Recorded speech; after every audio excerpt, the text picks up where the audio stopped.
গল্পটা শোনার আগে অবশ্যই মুখে টাওয়াল ওড়না বা কিছু একটা দিয়ে মুখটা সাবধানে রাখবেন।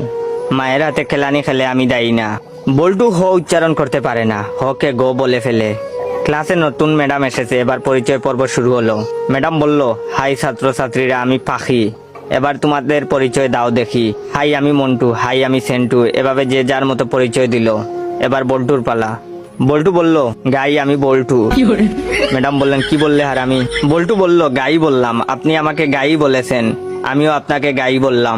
ম্যাডাম বললেন, কি তোর সাহস কি করে হলো আমাকে গাই বলতে? কে তোকে এসব বলতে বলেছে, বল আমাকে। বল্টু বলল, প্রধান শিক্ষক, তিনি বলেছেন ম্যাডাম এসে সবাইকে গাই বলবে, তোমরাও ম্যাডামকে গাই বলবে। বল্টুর কথা শুনে ম্যাডাম কাঁদা শুরু করলো। এমন সময় পাশের ঘর থেকে হেড স্যার আসলো। হেড স্যার আবার ক বলতে পারে না, ক কে প বলে ফেলে। হেড স্যার এসে বললেন, কি ব্যাপার ম্যাডাম এভাবে পাচ্ছেন যে? প্রথম দিনেই ম্যাডাম রে এভাবে পাদানো হলো কেন? হেড স্যারের কথা শুনে ম্যাডাম আরো জুড়ে জুড়ে কাঁদা শুরু করলো।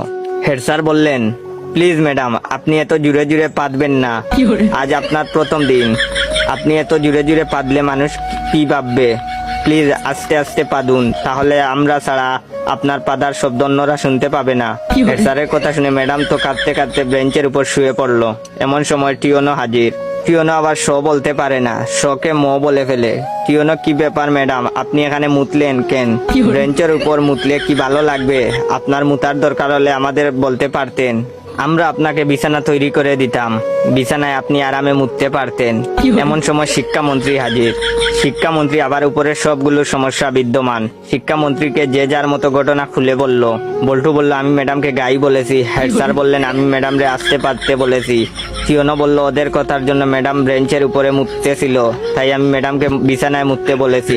তখন শিক্ষামন্ত্রী বললেন, ও বুঝেছি, গাইটা পাততে পাততে বেঞ্চের উপরে মুতেছে। এটা শোনার পর ম্যাডাম তো বেহুশ।